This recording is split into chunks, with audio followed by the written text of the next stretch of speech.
vamos a grabar recording. Bien, entonces 11 de noviembre. Bien, compañero Nicolás, acá lo estoy viendo, y me está faltando Giovanni ahí, la dupla. Adelante, vamos a ver. Consumidores argentinos, año 2010. Todos ustedes. Bueno, empiezo explicando el fallo. Como el fallo trata sobre un DNU, me pareció acorde explicar la situación que... ¿Se me escucha? Disculpa. Sí. Listo. Bueno, me pareció acorde explicar la situación que estaba viviendo Argentina por aquel entonces. Era el año 2002 y el país atravesaba una situación económica difícil, donde la inflación y el desempleo habían aumentado. La tasa de cambio de dólar estaba a 4 pesos por dólar. La devaluación había llegado al 35,2% y por ende se redujo la calidad de vida de los argentinos. Muchas empresas quebraron y bueno, nada, esa era la situación más o menos que atravesaba el país en aquel entonces. Ante este contexto, el Poder Ejecutivo Nacional dictó el decreto número 558 en el año 2002, el cual modificaba la ley 20.091 con el fin de permitir a la Superintendencia de Seguros Nacional manejar diferentes alternativas de regularización y saneamiento del mercado. Ante esta situación, Consumidores Argentinos, Asociación para la Defensa de Educación... Momento. Sí. Nico, está bien lo que estás diciendo. Aclaremos lo siguiente. El tema de fondo, ¿no? Para entender, en ese cuadro de crisis económico-social, se le permite a la superintendencia, ¿sí? Modificar cómo iba a ser el alcance que las aseguradoras tenían que responder, ¿sí? Para que no quiebren todas. Ese era el argumento, ¿sí? Les voy a dar ciertas facilidades y voy a permitir que hagan fusiones y que hagan un montón de cosas para garantizar esa continuidad, pero del otro lado, quienes van adelante con este fallo. Claro, del otro lado, o sea, los perjudicados, digamos, eran los consumidores. Perfecto, bien. Bueno, adelante. Entonces, ¿cómo? Adelante. Listo, disculpa. Bueno, entonces, ante este DNU, Consumidores Argentinos promovió acción de amparo contra el Poder Ejecutivo Nacional con el objeto que se declare la inconstitucionalidad de dicho DNU, porque contenía una modificación sustancial de la ley 20.091.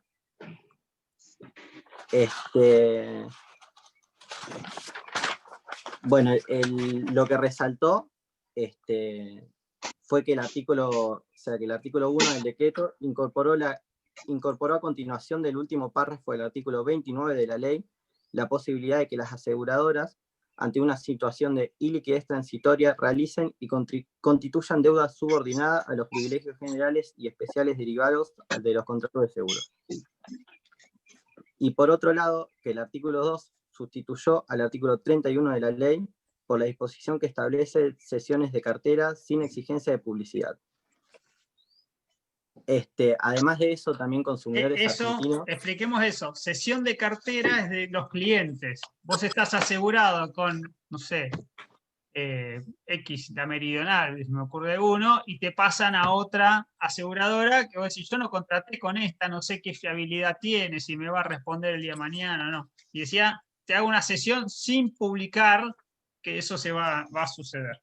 Claro, eso es lo que había buscado una explicación, que los clientes no sabían a qué aseguradora terminaban perteneciendo, digamos. Bueno, además de esto, también Consumidores Argentinos resaltó de que no estaban dadas las condiciones en las que se debe dictar un DNU. Bueno, en una instancia anterior, en la sala número 2 de la Cámara Nacional de Apelaciones en lo contencioso administrativo y federal, confirmó la sentencia de primera instancia, la cual hacía lugar a la demanda, y además sostenía que si bien sí se encontraba configurada una situación de emergencia nacional, lo que no se encontraba configurado era una situación excepcional en la que no se podía sesionar como un trámite ordinario, como un trámite de ley ordinario.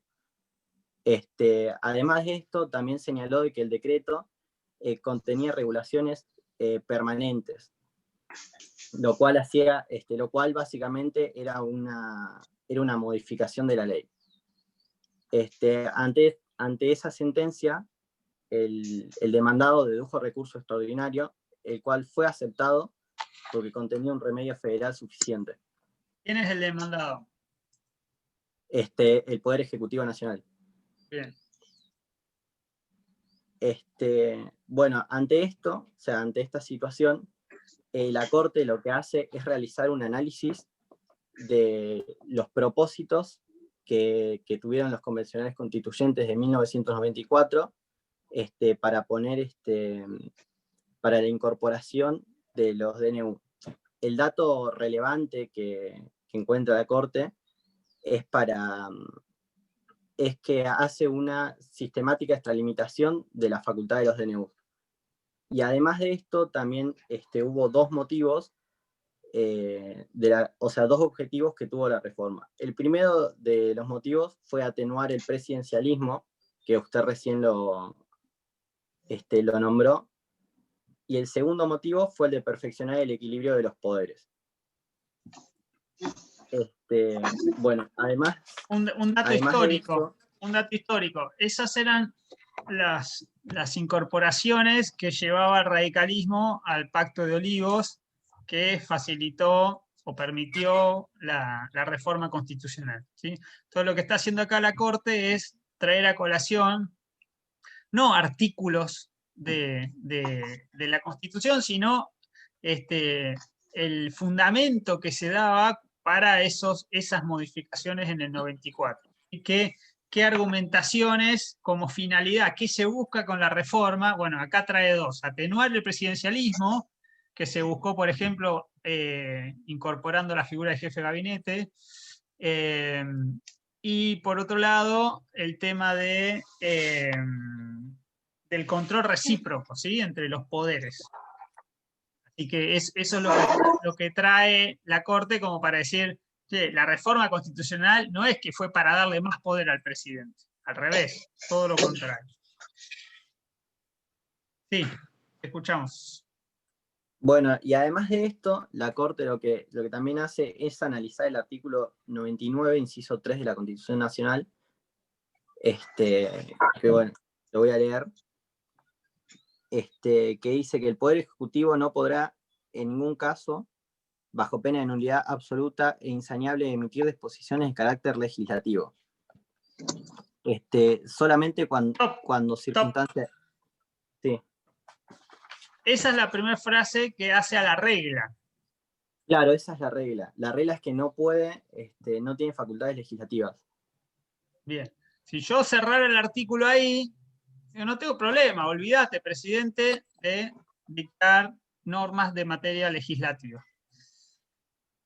Pero, párrafo seguido, ¿qué dice?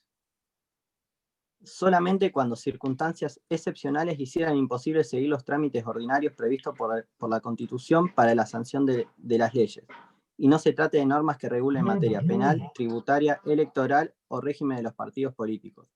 Podrá dictar decretos por razón de necesidad y urgencia, los que serán decididos en acuerdo general de ministros que deberán refrendarlo, conjuntamente con el jefe de gabinete. Bien. Una cuestión. Antes de la reforma 94, se dictaban decretos por razones de necesidad o por razones de urgencia, pero no estaban regulados. La regulación de este artículo 99.3, después del 94, o sea, en la última reforma, para algunos fue como decir, bueno, ahora está negro sobre blanco lo que puede hacer el presidente, con lo cual está mucho más acotado, porque ahora lo dice con todas las letras. Lo que pasa es que inmediatamente lo que pasó a suceder en la práctica es que fue como una validación. El presidente puede, ¿vieron que puede dictar DNU? Sí, ojo, está súper restricto. Bueno, pero puede.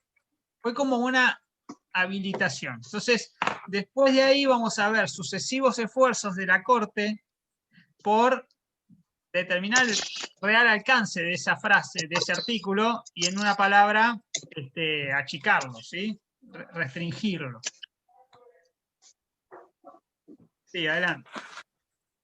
Bueno, nada, ante esto, porque en el considerando cita al artículo, y en el considerando siguiente, lo que dice la Corte es que el texto es tan elocuente y las palabras son tan escogidas de una manera de que el ejercicio legislativo del presidente solamente esté limitado, no da lugar a que se extienda. Además de esto, también cita el precedente Berrocchi, donde se reglamenta el DNU, que es el que usted acaba de explicar, es que dice que para que las facultades de dictar DNU para que el Poder Ejecutivo tenga facultades legislativas, tienen que pasar dos circunstancias. Una, que sea un hecho excepcional por el cual los trámites ordinarios no puedan seguirse, y el segundo, que sea un hecho de extrema urgencia, con el cual los trámites ordinarios tampoco sirvan. Bueno, Déjame después ya agregar paso algo con sobre esto. el primer punto, Nicolás. Sí, La Corte hace una interpretación dinámica, ¿sí? Sí, dinámica temporal, como lo podemos llamar. Es decir, compara cómo era el estatus de los decretos de necesidad de urgencia antes de la reforma con cómo quedaron después de la reforma. O sea, hace un parangón para llegar a la conclusión de que al principio, antes del 94, había más libertad y ahora está mucho más restringido, que no es un viva la pepa. ¿Sí? Esa es una conclusión a través de una hermenéutica dinámica, una hermenéutica que evalúa las dos situaciones, ¿sí? La de no regulación y la del 99.3. Bien, y después todo esto que está diciendo Nicolás de reforzar lo de la emergencia, reforzar lo de la urgencia, etc. Bien. Bueno, antes del holding, la Corte lo que hace es dejar de manera más expresa el equilibrio de poderes un poco más claro, y lo que dice es que el Poder Judicial está facultado a, tener un control de constitucionalidad sobre los decretos dictados por el Poder Ejecutivo, y que ésta no se está adjudicando una facultad que no se le confiere. Y bueno, después de esto ya llegamos al holding, que el holding lo que dice es que las modificaciones introducidas por el Poder Ejecutivo en la Ley 20.091 no traducen una decisión coyuntural destinada a paliar una supuesta situación excepcional en el sector, y que por lo contrario solamente reviste un carácter de norma permanente que modifica leyes del Congreso. Nico, Sí, ¿podés repetir lo de equilibrio de poderes que no te escuché? No lo entendí. que antes del holding la Corte lo que hace es como justificar el equilibrio de los poderes, digamos. Dice que el Poder Judicial está facultado para ejercer un control de constitucionalidad sobre los decretos que crea el Poder Ejecutivo, y que no se está adjudicando una facultad que no se le confiere. Ahí está, gracias. Y bueno, y la sentencia es que confirma la sentencia en la anterior instancia, y los votos lo va a explicar mi compañera. Bueno. Hola, ¿se escucha? Sí. Bueno, como dijo Nicolás, el decreto fue declarado inconstitucional. Y en la ¿Podremos ver primera... la cara? ¿Será posible verte la cara mientras expones? Es que hay mucho lag y se me consume mucho la internet. Pero Veo que me vas a hacer. estás en Tigre y no me viniste a visitar, pero no importa. En Tigre no estoy. ¿No es en Tigre la foto? Bueno, te pifié. No, soy en Pilar. Ahí, Bueno, dale, adelante. bueno. Ahora sí, ¿ves? por acá. En los primeros 10 considerandos, los jueces Lorenzetti, Hayton, Fay, Maqueda y Zaffaroni y Argibay coinciden en que el DNU es inconstitucional porque no cumplen los requisitos de necesidad y urgencia y los requisitos de necesidad y urgencia y el de los tiempos que son necesarios para que sea válido.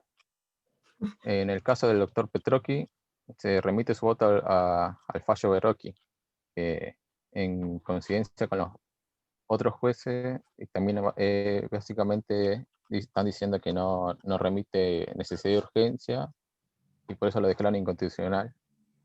Además, Petrocchi remite que si no está remitida a la comisión bicameral, el DNU no puede dictarse y no es necesario su consideración. Ahora vamos a los votos particulares. ¿Cómo queda el voto mayoritario? ¿Quiénes votan y de qué manera? Bueno, la mayoría, Lorenzetti, Hayton, Fay, Maqueda y Zaffaroni opinan que en lo que respecta a la asistencia de un estado de necesidad de urgencia, es atribución del tribunal evaluarlo en el caso en concreto. Y deberá evaluar si las circunstancias son excepcionales o si aparecen como manifiesto de irrazonabilidad. En estos casos, la facultad ejercida carecerá de sustento constitucional o que lo legitima, en el caso del 58, el 558. Pero entonces, a ver, Lo tenemos perdí. 3 votos que son coincidentes, ¿no? Claro, Lorenzetti, Hayton, sí, y Fay. No, Petrocchi alude su voto Lorenzetti, Fight y Zaffaroni. Esos 3 votan juntos. Lorenzetti. ¿Y el resto cómo votan? Sí. Como dije, Petrocchi remite su voto al fallo Berrocchi, que entiende si no está constituido en la comisión bicameral, el decreto no puede dictarse y no es necesaria una más allá, consideración. Giovanni, más allá del contenido, ¿cómo sí. votan? ¿Votan en disidencia? ¿Acompañan? ¿Cómo Por su voto votan. ¿Cómo? ¿Cómo, Nicolás? Por su voto. Por su voto. ¿Qué quiere decir eso? Que llegan a la misma resolución, pero con diferentes fundamentos. Bien, muy bien, estudió. Y ahí, ¿cuántos son por su voto? ¿Cuántos? Creo. No está. Espera que estoy un poco perdido. Son 4. Son 4. Tenemos 3 que votaron juntos y 4 que votaron de manera individual. ¿Sí? Que hicieron su propio voto, Sí. que acompañaron en una parte y en otra parte no. ¿Estamos bien ahí? Sí. O sea, tenemos Perdí, 7 votos, pero 3 que votan juntos y 4, o sea, la mayoría, que hacen votos propios. Así llegamos a un voto que podríamos decir unánime, porque votan los 7 en el mismo sentido, pero algunos le agregan esas previsiones, sobre todo lo que va a tener que ver, como decía Giovanni, con la comisión bicameral. ¿Sí? Ahí es como que en ese punto no se pusieron de acuerdo. Bien, ¿qué más? Y seguiría hablando de los votos. Por ejemplo, Hayton sostiene que el decreto tiene una regulación comercial y ella piensa que no está prohibida y que fue dictada con anterioridad a la creación de la comisión bicameral. Y como hay una falta de control legislativo, habilita a examinar si hubo necesidad de urgencia en el momento de que fue dictado. En este sentido, ¿Que fue dictado qué cosa? El decreto del 558. ¿De qué año es? Del 2002. ¿Y Por la eso, ley de qué año es? La ley del 2010, ¿puede ser? 2010, bien, 2010. Entonces, lo que dicen es, este decreto fue previo a esa ley, con lo cual no le podemos exigir ahora, porque el fallo es unos meses después de que se dictó la ley. Entonces, si no le podemos aplicar esa ley a un decreto previo. Ese es el argumento. Sí, Sayuri dice votos ella, concurrentes. Bien. claro. En este sentido, la jueza Highton dice que no se presentó ningún elemento por parte del Estado para justificar la omisión la omisión para recurrir al DNU. Que en esa circunstancia del creador del decreto 558 no presentó una necesidad de urgencia. En ese contexto no había necesidad de urgencia. No acreditó la existencia de la necesidad de urgencia. Claro, el momento de la acreditación del 558. Bien, Y perfecto. el doctor Maqueda sostiene que el decreto fue dictado con anterioridad a la existencia de la comisión, lo mismo que dice Highton, y que como no fue ratificado al Congreso de la Nación, para él es suficiente descalificarlo. Claro, ahí fíjense, hay una mirada diferente. Lo que dicen es, se dictó antes de la ley, como de la ley que creaba la comisión. Como este decreto no fue evaluado por la comisión, lo que va a decir es no, continúa vigente. Va a decir, no, para mí es inconstitucional, es nulo de nulidad absoluta. ¿Por qué? Porque no actuó la comisión. Se ve, y uno imagina las discusiones entre ellos. Alguien le ha dicho, pero no podía actuar si no existía, porque no estaba constituida, porque no estaba dictada la ley. Y él dice, bueno, listo, existe ese requisito, y si no se cumplió el requisito, el DNU no es válido. Esa es su mirada. ¿De quién hablábamos? ¿De Maqueda? De Maqueda. Bien. ¿Qué más? Y ya los nombré. Highton, Maqueda, Lorenzetti, Fay y Zaffaroni votaron juntos. ¿Pudieron encontrar, Giovanni y sí. Nicolás, pudieron encontrar el dictamen de del Procurador General, la Procuradora? Sí. A ver. También el Procurador General dice que el constituyente reformador prohibió enfáticamente al Poder Ejecutivo que emita disposiciones de carácter legislativo al fin de resguardar el principio de división de poderes. Solo cuando las circunstancias excepcionales hicieran imposible seguir los trámites ordinarios para la sanción de leyes y no se trate de normas que regulen materia penal, tributaria, electoral o régimen de los partidos políticos. Bien. Sí. No, sí, así. Ahí la Procuración, efectivamente, lo que va a hacer es darle letra a la Corte, que la Corte va a tomar. En este caso va a seguir el criterio de la Procuradora sobre que el constituyente en el 94 se puso mucho más rígido en esta materia de lo que era antes. ¿Sí? Va a citar Peralta también, y va a hablar de la prohibición como regla, ¿sí? Y que todo lo demás son excepciones muy restrictivas, pero que la regla es la prohibición en el 99.3, ¿sí? Habla de facultades excepcionales del Poder Ejecutivo. Cita Berrocchi también, que es el fallo 322-1726, ¿sí? Que por ahí lo tienen por ahí, citado sin nombre. Y después habla del control de constitucionalidad del presupuesto fáctico. ¿Sí? Son todos aspectos que va a tomar la Corte para resolver y que no se pueden seguir los criterios de mera conveniencia, ¿sí? O elección discrecional. Todo eso va a estar ya en el dictamen del procurador que la Corte va a tomar, y que no hay relación entre la ley de emergencia y el dictado del DNU. Esta es una pregunta que me quedó. La inconstitucionalidad que se dicta, Nicolás, sobre el decreto, ¿en qué se basa en particular? La inconstitucionalidad se basa en que, creo, si no me equivoco, es que causa modificaciones permanentes sobre la ley. Bien, a ver. ¿Cómo es eso? O sea, esto quiere decir que básicamente que es una modificación de ley, el decreto. Y también modifica los artículos de propiedad privada, que son el 17 y 42, que lo dice en el fallo. ¿Qué quiere decir eso? A ver. Que, o sea, como el 552 es un DNU que modifica la ley de seguros, se mete con la propiedad privada y se mete con un derecho constitucional Bien, ¿la propiedad privada de quién? de las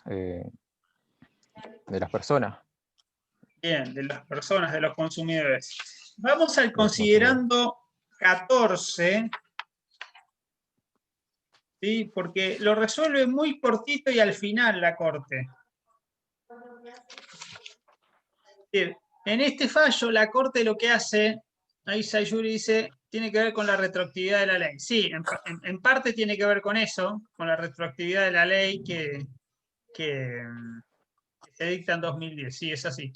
Pero digo, la Corte en este fallo es como que se explaya sobre el régimen de los DNU, ¿sí? Y retoma la doctrina de Berroqui.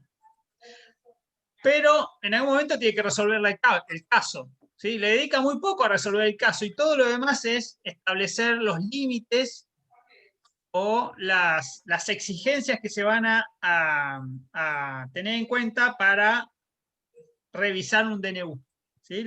Para validar la vigencia de un DNU. Pero tenemos que tener en cuenta cómo resuelve el caso que se plantea, ¿sí? Y está ahí en ese último considerando. Tenés, Giovanni, ahí donde empieza, Sí. ya casi al final, empieza por lo demás, cabe señalar que las modificaciones introducidas son 3 o 4 párrafos antes de los votos. Sí, lo estoy buscando.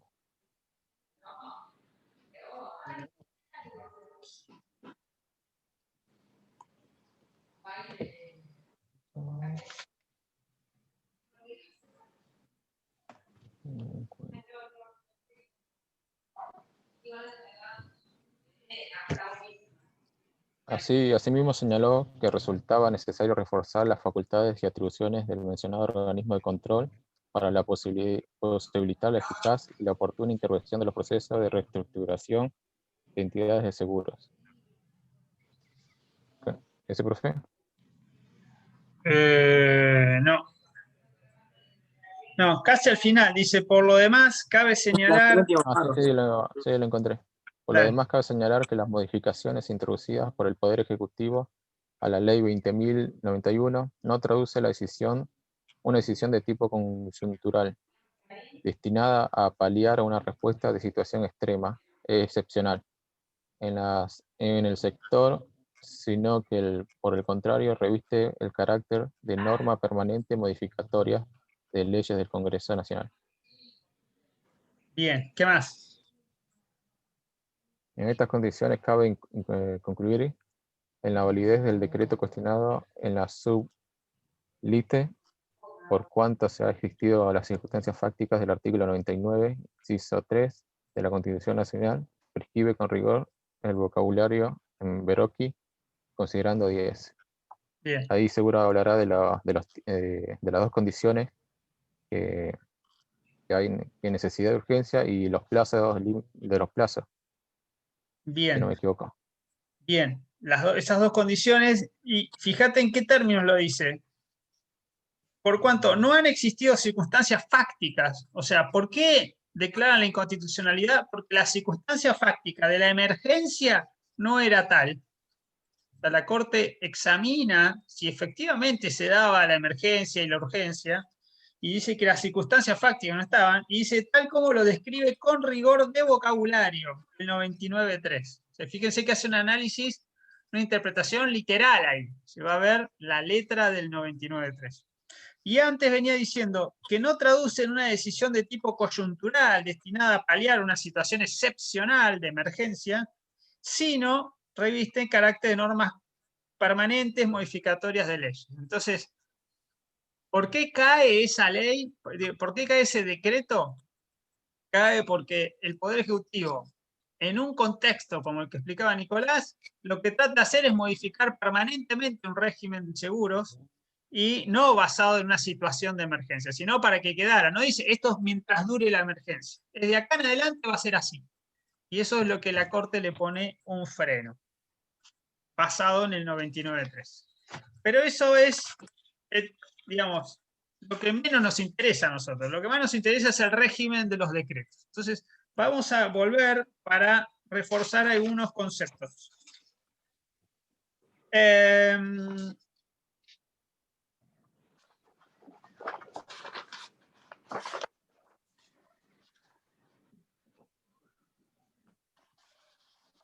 Vamos a ir considerando 7.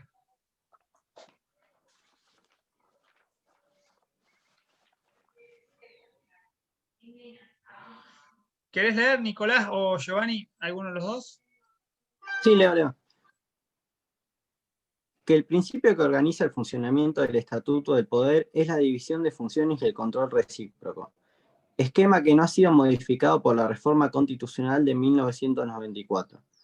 Así, el Congreso Nacional tiene la función... Sí. Fíjense, el principio, ¿sí?, la regla que organiza el funcionamiento del Estatuto del Poder, recuerden esa frase, ¿sí?, el Estatuto del Poder, es la división de funciones y el control recíproco.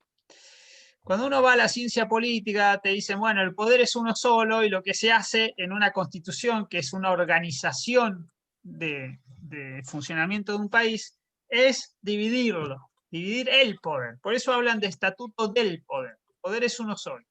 Pero se le da a cada uno una partecita y esas son las funciones. Entonces, por eso dice, división de funciones, ejecutivo, legislativo, judicial, poder público, podemos poner el Ministerio Público, y control recíproco. Cada poder va a tener funciones propias y otras de control a los otros poderes. Cada poder va a poder controlar a los otros dos y a la vez es controlado por los otros. Eso es lo que se llama estatuto de poder. Seguimos. Así el Congreso de la Nación va a dar unos ejemplos. A ver. Así, el Congreso de la Nación tiene la función legislativa, el Poder Ejecutivo dispone del reglamento y el Poder Judicial dicta sentencia, con la eminente atribución de ejercer el control de constitucionalidad de las normas jurídicas. Desde esta perspectiva, no puede sostenerse en modo alguno que el Poder Ejecutivo puede sustituir libremente la actividad del Congreso o que no se haya sujeto al control judicial. Bien.